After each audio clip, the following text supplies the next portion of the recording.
Spot Report. On the Spot Report. Ya, saya akan hadirkan dulu informasi untuk Anda bersama reporter PRFM Tommy Riyadi. Tommy, selamat pagi, silakan dengan laporan Anda. Ya, Toto dan juga pendengar PR, selamat pagi. Saat ini saya tengah berada di kelurahan atau di kantor kelurahan Cipadung, di mana memang kami mencoba mendatangi apa yang sempat disampaikan oleh netizen kita, Toto, ya, di hari kemarin.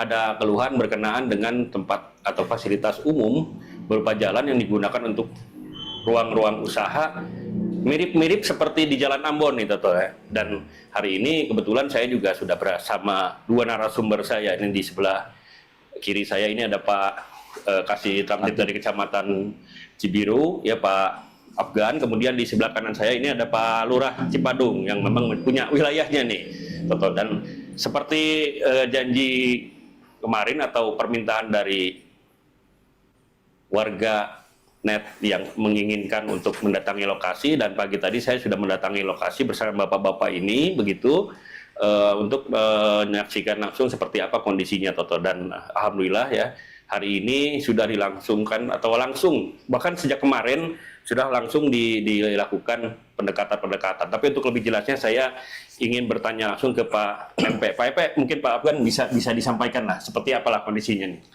Baik, terima kasih Pak Tommy. Izin menyampaikan bahwa kami kecamatan menerima Dumas pengaduan masyarakat terkait dengan saluran air atau bahu jalan yang dipakai menjadi garasi mobil rongsok atau copotan. Alhamdulillah dengan pengaduan masyarakat itu kami bersama jajaran kewirahan lainnya, Pak Lurah, Babinsa Babin Kaptimas, itu sudah 3 bulan yang lalu melakukan himbauan-himbauan sampai dengan kemarin pasca Dumas sekitar 1 jam kami menerima pengaduan itu, langsung turun ke lapangan. Kita lakukan himbauan untuk segera mensterilisasi kondisi di lapangan yang memang cukup carut marut gitu kondisinya dengan adanya rongsokan spare part di bahu jalan di atas saluran air itu. Alhamdulillah di kondisi hari ini kami pantau kembali bersama Pak Lurah dan jajaran Linmas Kecamatan Kelurahan sudah mulai berkurang sekitar 90%. Tinggal mobil yang memang itu miliknya dia, Pak, mobil aktif yang disimpan di situ. Sedangkan mobil rongsoknya sudah dipindahkan dan spare part juga yang jadikan tempat usahanya dia disimpan di bahu jalan itu sudah tidak ada. Oke, artinya apa yang kemarin disampaikan atau diadukan masyarakat ke pihak kami, ke PRFM itu sekarang sudah ditangani begitu ya? Sudah ditangani, alhamdulillah, bersama Pak Lurah juga. Oke, nah Pak Afgan, ini kan juga hal-hal seperti ini sebetulnya kerap kali kita temukan gitu ya di beberapa lokasi, kemudian juga banyak sekali dumas-dumas yang masuk. Saya percaya bahwa ini juga masuk ke kewilayahan gitu. Nah, kenapa ini kok bisa sampai terjadi gitu? Mungkin bisa ada penjelasan lah. Ya. Baik, ini tuh lokasinya kan di jalan lingkungan, kan di jalan arteri Ahana Sution Nasional, bukan? Dan yang pemilik usahanya juga warga asli Cipadung asli, Pak, ini, Pak. Itu. Tapi itu tetap melanggar lah ya? Ya, tetap mereka melanggar. Ini tuh sudah puluhan tahun sebetulnya. Gitu. Namun kita sudah beberapa kali melakukan himbauan-himbauan, malahan dari zaman Lurah juga yang sebelumnya. Itu. Tapi karena memang pendekatan kita lebih kepada sosial kultural dulu, jadi pendekatan hukum itu dijadikan ultimum remedium oleh kita itu, Kang, senjata akhir. Nah, memang si pemilik usaha itu hanya mengandalkan usahanya dari memang itu. Nah, kita terus cari solusi bagaimana supaya Pak Sobari ini bisa istilahnya lembut hatinya, Pak, itu dengan himbauan-himbauan kita itu. Dan alhamdulillah kemarin memang berbeda sikapnya. Siap, Pak, saya akan memindahkan semua spare part rongsok saya yang jadikan sampah itu yang biasanya disimpan di bahu jalan. Kemudian mobil copotannya juga akan kami pindahkan. Namun yang mobil aktifnya dia, ya, ungkat-angkut itu tadi mah tetap izin di situ, Pak, gitu. Tapi yang jelas mah sudah ada pengurangan 90%, dan apabila memang nanti ke depannya, Kang Tommy, Pak Lurah, bebal gitu tetap membandel, insya Allah nanti kita tingkatkan dari pendekatan sosial kultural menjadi pendekatan hukum, penegakan perda perkada berdasarkan Perda 9 tahun 2019 tentang ketertiban umum, ketentraman dan perlindungan masyarakat, tentunya dengan surat peringatan 1 kurang lebih 3 hari, kemudian apabila SP1 tidak diindahkan maju ke SP2 selama 2 hari dan SP3 1 hari, dan apabila SP1, 2, 3 itu tidak diindahkan juga, kami insya Allah akan berkoordinasi dengan Dinas Perhubungan sesuai dengan kewenangannya ke Pakasi Ketertiban di Dishub untuk melakukan penderekan. Oke, jadi artinya untuk hari ini sejak kemarin atau selama ini masih tidak menggunakan tanda petik represif ya, penegakan hukum secara saklek, tapi persuasif, pendekatan, dan alhamdulillah yang bersangkutan mengerti dan memahami bahwa yang bersangkutan salah begitu ya. Oke, baik. Nah, ini saya sedikit dulu ke Pak Lurah. Pak Lurah mungkin sebentar nih ya, saya geserkan dulu kameranya ini. Toto mohon maaf ya sebentar. Iya, Pak Lurah mungkin seperti apa nih Pak Lurah? Penjelasan mungkin dari Pak Lurah. Mungkin penjelasan dari kelurahan. Kebetulan wilayahnya ada di Kelurahan Cipadung, dan saya juga pas masuk ke sini udah ada pengaduan yang seperti itu di bulan Desember, Pak. Awal pengaduan itu di bulan Desember, pengaduan dari warga masyarakat dikuatkan dengan pengaduan dari Pak Ketua RW 01, minta supaya lokasi tersebut bisa ditertibkan. Karena kenapa? Karena mengganggu pejalan umum. Biasa kalau sore dan pagi bisa macet di situ. Karena intensitas kendaraannya itu bertambah. Makanya waktu bulan Desember saya udah datang ke sana, dan saya juga tadi seperti Pak Afgan tidak secara persuasif, pendekatannya saya juga pendekatan ngobrol sama yang punya. Alhamdulillah waktu Desember saya ke sana, rumah yang di belakang itu mau roboh, sekarang lagi dibangun. Nah, harapan saya dengan setelah dibangunnya rumah yang di belakang itu alat-alat rongsok itu bisa masuk ke sana nantinya. Jadi di jalan itu nantinya bisa clear. Tinggal satu lagi mungkin yang menjadi kendala yang punya itu adalah untuk parkir mobil. Parkir mobil dia nggak ada. Tadinya dia mau bikin di belakang warung mertuanya yang di belakang itu mau diberesin di situ. Nanti mobil itu masuk 3-4 mobil katanya, nanti masuk ke sana. Tapi memerlukan waktu gitu kan. Memerlukan waktu. Sebelum itu masuk ke sana, kemarin dihimbau kembali sama kecamatan, yang penting di pinggir jalan ini jangan semrawut lah gitu kan, jangan banyak rongsok-rongsok yang bekas itu ditaruh di situ di pinggir jalan.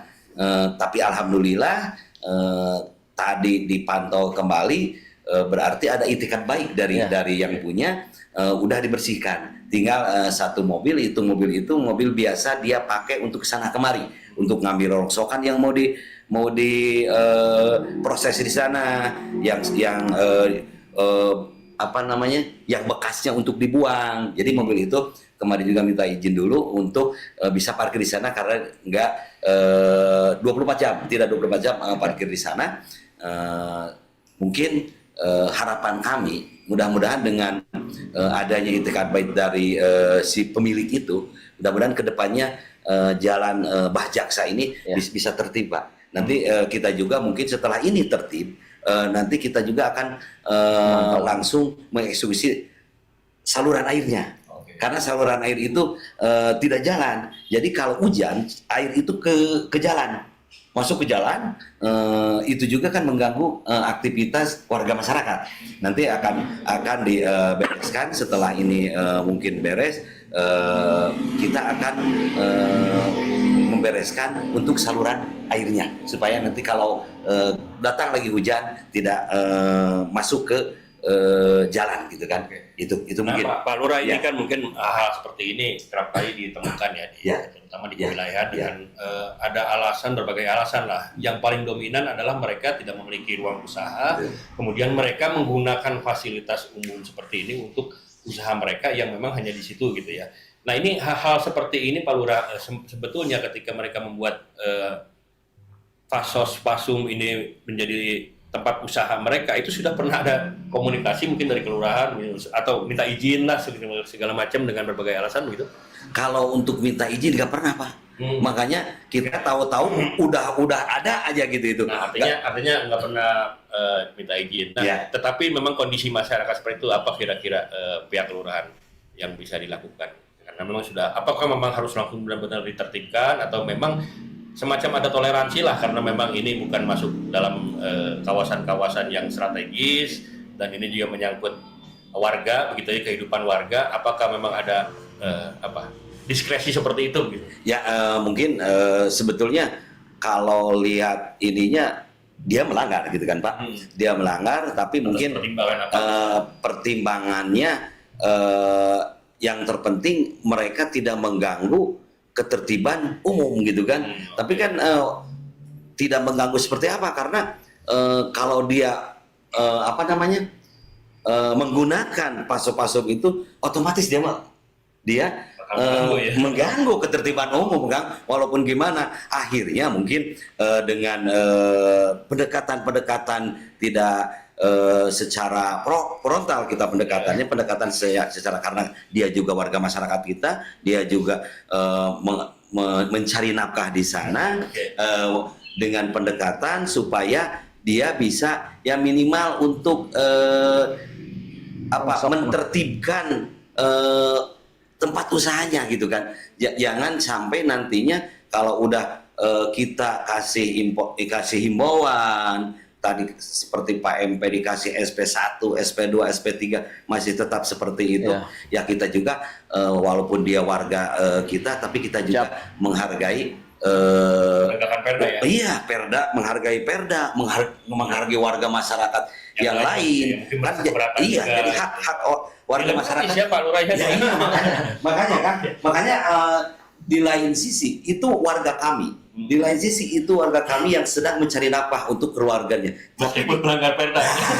Tapi di lain sisi juga kita juga harus mengedepankan kebutuhan warga masyarakat yang lain juga. Oke, kita ngasih toleransi ke mereka, tapi mereka juga harus ingat di situ bukan dia aja, tapi ada warga masyarakat yang lain gitu kan.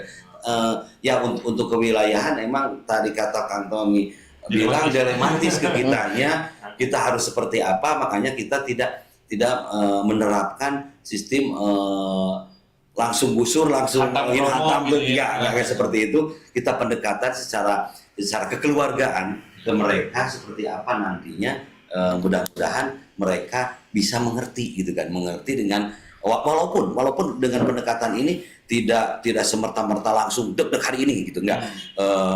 Mungkin ada jeda ada waktu gitu ya Kang ya.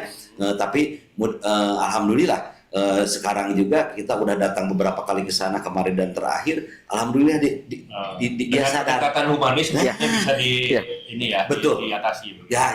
Yang diterapkan di kewilayahan itu seperti itu Kang, karena kita juga kata Kang Tommy dilema harus seperti ini karena itu warga kita. Dan di situ juga ada hak orang lain gitu kan. Itu mungkin kan. Baik. Toto mungkin ingin berbincang dengan salah satu narasumber saya, apakah dengan Pak Afgan atau dengan Pak Lurah, silakan Toto. Oke, ini mungkin bisa dua-duanya sih. Antara mungkin Pak Lurah atau Kasih Terantib Kecamatan Cibiru.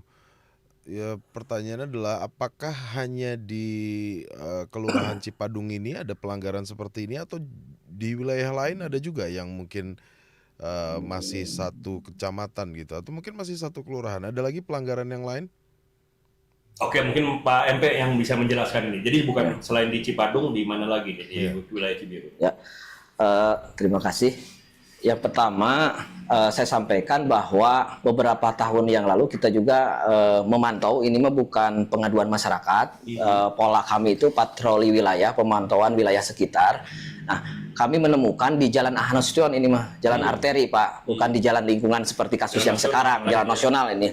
Ada material yang mana si trotoar itu ditembok ya, sehingga menghalangi pejalan kaki. Nah, di tembok itu di letter L, si pasirnya itu akhirnya disimpan di situ Pak. Akhirnya kita melakukan himbauan, tapi membandel Pak. kita keluarkan SP1. Nah, di SP2 mereka membongkar sendiri. Alhamdulillah. Nah, seperti itulah Pak. Kemudian juga pelanggaran-pelanggaran seperti pembakaran arang di RW 4 Palasari, itu mah gabungan kita minta bantuan personilnya ke Satpol PP. Karena memang itu perlu ada sidang tindak pidana ringan dan alhamdulillah sudah kosong, RTH sekarang sudah bisa berfungsi sesuai dengan peruntukannya, tidak dijadikan tempat pembakaran arang. Dan kami juga telah beberapa kali dipanggil di sidang Cipiring itu di pengadilan negeri, dan si pelanggar itu karena warga kami juga Pak, RW 4, dipidana denda 1 juta, tapi kami mohon keringanan kepada majelis hakim untuk bisa mengurangi pidana denda itu. Akhirnya kami bilang gini ke majelis hakim, saya dari kecamatan menyumbang 250.000 untuk warga kami 2,5, dan dari si pelanggarnya warga kami itu 250.000. Jadi akhirnya 500.000. Tetapi yang paling penting dari itu semua adalah sterilisasi kawasan yang diadukan masyarakat terhadap pembakaran arang, dan bisa dilihat nanti di RW 4 itu sekarang pembakaran arang sudah tidak ada dan sudah clear dijadikan sebagai TPS 3R Pak. Alhamdulillah. Nah itu Toto mungkin ada beberapa titik ya selain di Cipadung yang kemarin sempat disampaikan begitu, mungkin ada beberapa titik yang sebelumnya juga dilakukan. Apa memang selalu harus pakai pola begitu? Artinya persuasif gitu kan aturannya sudah ada ya, sudah tinggal ikutin aturannya saja, prosedurnya dijalankan supaya akhirnya orang tidak lagi menggunakan atau tidak lagi melanggar perda lah, kurang lebih begitu. Langsung aja pakai aturan yang ada gitu Pak. Ya, karena berdasarkan Perda 9 tahun 2019, pada prinsipnya kewilayahan itu hanya memiliki kewenangan untuk melakukan himbauan Pak, gitu. Karena untuk penertiban selain reklame insidentil seperti spanduk, banner-banner dan lain sebagainya di luar billboard, kemudian neon box, itu adalah kewenangan Satpol Pak. Maka kita terus berupaya melakukan himbauan. Nah, kita juga ayeuna langsung beres bersih. Kita juga pernah ada tekanan dan sebagainya dari kota dan sebagainya itu Pak. Nah, kita maka sesuai dengan SOP dari kita dan di Satpol, maka pada saat SP 123 himbauan persuasif itu sudah tidak diindahkan, maka sesuai kewenangannya kita melapor ke Satpol. Gitu. Jadi ada porsi kewenangan untuk wilayah itu berdasarkan pelimpahan sebagian urusan wali kota kepada camat, itu hanya penertiban reklame insidentil. Kayak spanduk, kemudian banner dan lain sebagainya, itu kewenangan kami. Tapi untuk penertiban penegakan perda selain itu adalah kewenangan Satpol. Kalau untuk kasus yang sekarang, itu instansi pelaksana adalah Dishub, karena ada mobil yang dijadikan tempat garasi mobilnya dia yang rongsok di atas saluran air, berarti instansi ke Dishub Pak. Nah seperti itu Pak. Jadi kita lebih bekerja sesuai dengan tata aturan yang ada di pemerintah Kota Bandung Pak. Demikian. Oke. Kalau begitu, kalau di kewilayahan itu ada Satpol PP nggak sih yang bisa langsung menindak gitu? Di tahun 2016 itu ex officio UPT itu sudah dibubarkan Pak. Jadi terhitung mulai tanggal tahun 2016, maka untuk Satpol PP kecamatan sudah tidak ada. Sekarang mah kepala seksi ketentraman ketertiban, bukan mantri polisi lagi yang dulu dikenal. Nah, setelah saat ini dari 2016 sampai tahun ini, maka seluruh kasih tertib juga tidak diperbolehkan untuk memakai atribut Satpol Pak. Seiring dengan telah tidak dibentuk kembali UPT Satpol itu. Meskipun memang di Permendagri 26 tahun 2020 itu bahwa kecamatan dapat membentuk unit pelaksana teknis Satpol, tetapi kan bukan kita yang membentuknya, tapi Satpol PP itu. Nah, bagaimana? Apakah masih bisa? Nah, di tahun 2020 itu di ketentuan peralihannya bahwa pembentukan unit pelaksana teknis Satpol PP di kecamatan itu paling lambat bisa dibentuk ya 3 tahun sejak berlakunya Permendagri itu. Berarti kan sekarang sudah 2026 Pak. Nah itu mah bukan kewenangan kami Pak. Ya kalau artinya Satpol PP harusnya paling tidak tahu mengenai hal itu dan segera dipersiapkan untuk membentuk di kecamatan-kecamatan gitu kan ya? Ya, siap. Oke, nanti tolong dibantu Om Tommy ya. Ya begitu Toto ya. Jadi artinya memang ya kita mungkin teman-teman di redaksi juga kerap kali menemukan bahwa ketika akan mengkonfirmasi berkenaan dengan hal-hal seperti ini gitu Toto, pasti dari pihak Satpol PP jawaban pertama yang akan disampaikan adalah, oh itu urusannya kewilayahan, tapi ada fakta ya seperti ini, bahkan kewilayahan tidak bisa menindak hal-hal yang memang berkenaan dengan pelanggaran Perda secara langsung gitu Toto ya. Seperti halnya tadi ya, ada hal yang memang ini menjadi kewenangan Dinas Perhubungan, kemudian juga memang untuk melakukan penegakan hukum seperti tipiring dan lain-lain itu berdasarkan peraturan yang berlaku memang kewilayahan tidak bisa tidak diperbolehkan untuk langsung menindak gitu karena itu harus Satpol PP. PNS Satpol, Pak. Ya di sisi lain Satpol selalu berbicara bahwa itu pelanggarannya masuk di kewilayahan harusnya katanya gitu ya. Tadi kalau Pak Afgan bilang dulu ada namanya MP gitu. Nah, itu harusnya MP yang melakukan padahal ada perubahan tadi begitu. SOTK, Pak. Nah, itu ada perubahan SOTK. Mungkin Toto ada hal lain yang ingin disampaikan ke Pak Lurah ataupun ke Pak Afgan. Ya, Pak Lurah pasti harus juga mengawasi ya bagaimana kelurahannya itu terus dipantau supaya tidak ada pelanggaran-pelanggaran yang terjadi. Ini pendekatannya apa yang dipakai Pak supaya warga juga aware dan peduli dengan hal itu? Mungkin gini kan, untuk dari saya di kewilayahan, untuk pendekatan ke warga masyarakat kan kita punya RT dan RW. Kita libatkan RT dan RW, Pak. Kita libatkan RT dan RW untuk pendekatan ke warga masyarakatnya seperti apa gitu kan. Kita juga membagi tugas lah mungkin intinya sama Pak Ketua RW dan RT, dan apabila ada pelanggaran Pak Ketua RT dan RW juga selalu melaporkan gitu kan Pak. Selalu melaporkan harus seperti apa nanti penanganannya supaya penanganannya itu tidak jadi kita pendekatannya secara persuasif aja dulu lah gitu kan. Nanti harus seperti apa kita juga ngobrol sama Ketua RT dan RW, karena yang mengetahui karakter warga masyarakat adalah yang ada di wilayahnya adalah Pak Ketua RT dan RW. Jadi saya koordinasi dulu dengan RW dan RT. Itu untuk pendekatannya Pak, seperti itu. Oke, jadi koordinasi dengan RT RW itu penting juga begitu ya, karena mungkin mereka yang lebih tahu apa yang terjadi di wilayahnya ya. Betul. Sampai hari ini nggak ada yang mengeluh tentang apa gitu pelanggaran yang terjadi di sekitar RT RW-nya? Belum ada? Kalau sampai saat ini alhamdulillah tidak ada yang mengeluh gitu kan Pak. Tidak ada yang mengeluh apabila ada pelanggaran, dan mereka juga langsung melaporkan ke tingkat kelurahan Pak. Alhamdulillah sekarang sampai saat ini masih kondusif lah, kalau disebut kondusif, tidak ada yang mengeluh terkait dengan pelanggaran-pelanggaran yang ada di wilayahnya. Baik, terima kasih Pak. Tommy? Siap.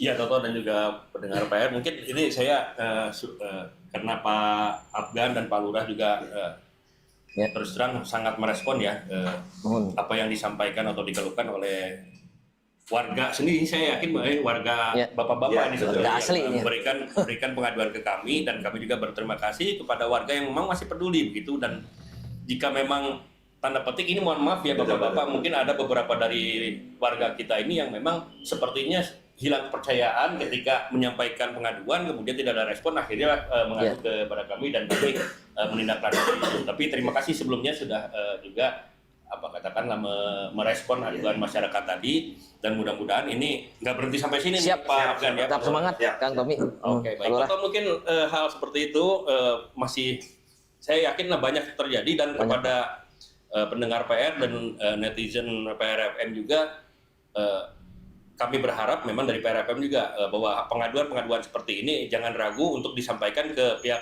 kelurahan, kecamatan, ataupun melalui kami juga itu tidak masalah. Insya Allah kalau memang itu memungkinkan dan bisa dijangkau oleh kami, saya juga akan datang langsung ke lokasi tersebut. Dari kawasan Kelurahan Cipadung, Tommy Riyadi melaporkan kembali ke studio. Toto. Ya, terima kasih Tommy Riyadi. Sampaikan kembali informasi terkini seputar apa saja yang terjadi di sekitar Anda di 081 8811